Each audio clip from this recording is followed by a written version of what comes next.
반갑습니다. 주식대가 셜록입니다. 어제 반등이 무색한 하락이 목요일인 오늘 장세에서 나타났습니다. 전일 미증시의 하락과 코로나 확진자가 2,100여 명으로 증가세를 보인 우려감이 있었지만 장 초반에는 그래도 외인들의 매도세가 주춤한 모습을 보이면서 어느 정도는 버텨주는 그런 모습을 나타냈었습니다.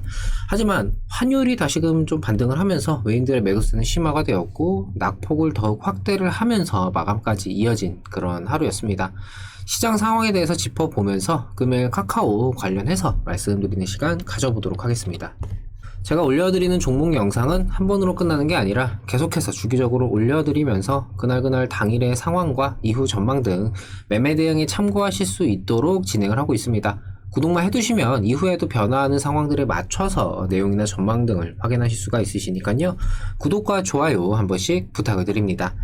아울러 텔레그램 메신저를 통해서 저희 주식대가 정보방을 무료로 진행을 하고 있습니다.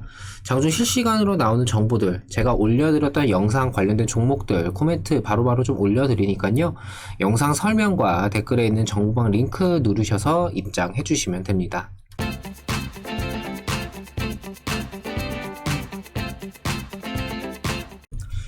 오늘은 사실 이제 종목 얘기보다는 시장 이야기를 좀 해야 될 것 같습니다. 코로나 델타 변이로 인한 우려감과 이로 인한 경기 회복에 대한 불안감 등이 글로벌 증시를 계속해서 좀 짓누르던 지금 이 시기에 우리 증시 마찬가지의 영향을 받았었죠. 최근 들어 지금의 하락 장세에서는 외인들의 매도가 좀 주요 하락 요인으로 자리매김하는 그런 느낌인데요. 아무래도 이 시장이 변동을 할 때마다 외인들의 매매 동향으로 인해서 그 변동이 좀 급격하게 나오다 보니까 체감상 더 그런 것 같습니다. 환율이 하락하면서 외인들의 매도세가 둔화가 되었었고 기술적인 반등세까지 좀 포함했던 어제의 반등장, 오늘도 미증시의 하락이나 국내 코로나 확진자 2,000명대 확산 등 우려감이 좀 깔린 상태로 시장이 좀 출발을 했었지만 전일 시장의 반등으로 인한 하방 경직성과 외인들의 매도세 둔화 등으로 인해서 초반 분위기는 나쁘진 않았었죠. 하지만 우려감 자체는 일단 추가가 된 상황이었기 때문에 하방 경직으로 버텨줄 수는 있을지언정 반등을 끌어올릴 힘은 부족했고, 이게 환율의 반등과 함께 외인들의 매도세도 좀 증가를 하면서 전일 나타났던 기관의 지수 방어까지 좀 부재하다 보니까 양시장 모두 큰 폭의 좀 하락을 나타낸 것 같습니다. 아시아 증시도 좀 전반적으로 하방을 이탈하면서 추가적인 하락에 대한 우려를 키워갔고 서로의 하락이 서로를 공포에 몰아넣는 그런 하루였지 않나 하는 생각입니다. 코로나로 인해 불거진 우려감들은 단기간에 해소될 기미가 보이지 않는 데다가 중국의 규제라든지 아프간의 탈레반 관련 지정학적 리스크, 여기에 오늘은 북한 관련해서도 좀 이슈도 있었죠. 뭔가 좀 기대감을 갖게 만드는 이슈는 전무한 상황에서 계속해서 기존의 우려감은 유지가 되면서 동시에 좀 새로운 우려감들만 추가가 되다 보니까 시장도 자체적인 반등 타이밍조차 재지 못하는 그런 모습입니다. 미국의 조기 테이퍼링 이야기도 나오고 있고 경기 피크아웃에 대한 우려도 더욱 심해지면서 이 시장의 추가 조정이라는 우려 또한 강해지고 있는데요. 기관 투자자들이 시장 하락에 베팅하는 곧버스를 최근 한 달 동안 5천억 원가량 사들였다라는 기사도 있었죠. 시장 하락에 대비하기 위한 해치성 매매라고 볼 수도 있겠지만 이제는 시장에 반등을 해주지 않을까? 이렇게 좀 희망을 가져야 하는 시기에 이런 기사는 사실 좀 힘이 빠지게 만듭니다.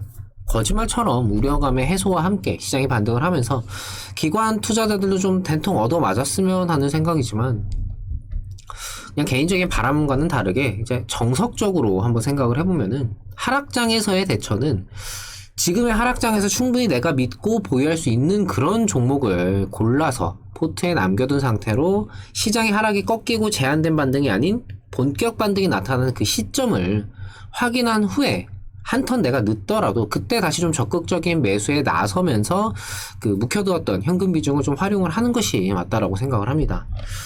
이쯤 되면은 시장 반등할 것 같은데, 지금이 저점인 것 같은데, 이렇게 하는 게 아니라 지금의 시장 하락을 부추기는 하락 요인이 해소가 되면서 실제 시장이 수급 주체들, 외인이나 기관 등 의미 있는 매매 동향 등을 포함하면서 이 반등을 확실하게 좀 보여주는 것을 확인하고 난 후에 이제 진짜 반등을 하는구나 하면서 대응을 하는 것이 아무래도 좀 리스크적인 부분에서는 확실히 더 낫다라고 말씀을 드릴 수가 있겠죠. 물론 지금의 상황이 사실 좀 정상적인 상황은 아니고 워낙에 변수도 많고 변동도 크게 나오다 보니까 확실한 본격 반등을 확인한다라는 것 자체가 성립이 되지는 않는다라고 생각을 합니다.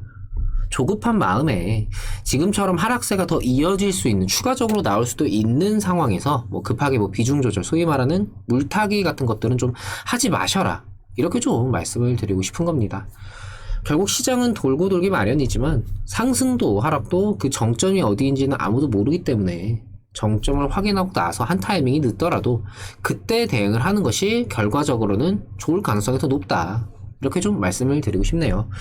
물론 지금의 시장, 솔직히 제가 봐도 이렇다 할 돌파구가 딱히 보이지 않는 상황이긴 합니다.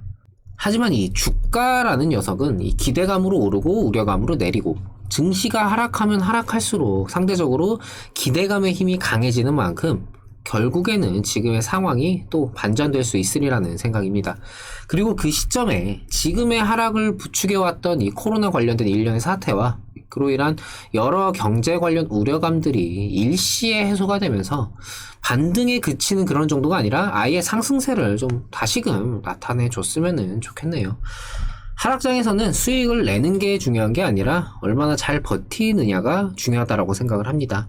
다들 기운 내셨으면 좋겠습니다. 시장이라는 요인이 무척 강하게 작용하는 요즘인 만큼 지금의 상황이 해소되기 전까지는 이 시장 관련 해서도 주기적으로 좀 말씀을 드리도록 하겠습니다. 금일 카카오는 뭐 시장 하락이 다시금 좀 나타났음에도 불구하고 이 주가 자체 별다른 이탈을 보이지 않으면서 마감까지 좀 진행이 됐습니다. 이쯤 되면은 카카오뱅크의 상승이 뭐 나름대로 모회사인 카카오에도 영향을 주는 게 아닌가 싶기도 하지만, 하락장이 강하면 강할수록 실적가치주의 수급이 쏠릴 수 있고 그 실적가치주의 선두에 서 있는 게 카카오다, 뭐 이렇게 생각을 해봐도 뭐 나쁘진 않을 것 같습니다. 물론 뭐 본격적인 시장 반등이라거나 이 실적가치주 부각 장세는 여전히 뭔가 뭐 확인되지는 않은 그런 상황이지만, 지금처럼 안 좋은 시장에서 이렇게 버텨주는 것만 해도 카카오는 충분히 기업적으로 좋은 종목이다라고 할 수가 있겠죠. 포인트는 이후에 이 반등 시점에 어떤 모습을 어떻게 보여줄 수 있겠느냐가 되겠지만, 결국 이 기업 가치의 성장에는 주가 상승이 자연스럽게 뒤따르기 마련인 만큼 카카오 뭐 이전부터 계속 말씀드렸지만 개인적으로 굉장히 좋아하는 종목이고 걸고 있는 기대도 큽니다. 이후에도 이 시장 상황을 포함한 여러 상황들 계속해서 주시하면서 주기적으로 말씀을 드리도록 하겠습니다. 정보방을 통해서 뭐 카카오 장중에도 뭐 관련된 상황이나 변동 코멘트 드리면서 진행을 하니까요, 대응에 참고하실 수 있도록 정보방에도 한 번씩 들어와 보시면 좋으실 것 같습니다. 매일 아침 7시 30분 유튜브를 통해서 공개방송을 진행을 하고 있습니다. 구독만 해두시면 매일 아침 편하게 방송에 참여하실 수가 있으시니까요, 구독과 좋아요 놓치신 분들은 한 번씩 부탁을 드립니다. 정보방을 통해서도 방송 시작 시마다 방송 링크 걸어드리면서 시작을 하니까요, 정보방 참여도 잊지 마시고요. 금일 영상 여기서 마치도록 하겠습니다. 오늘 하루 힘든 하루였지만 다들 이제 힘내시고요, 마무리 잘 하시기 바랍니다. 저는 내일 다시 뵙도록 하겠습니다. 오늘도 시청해주셔서 감사합니다. 고맙습니다.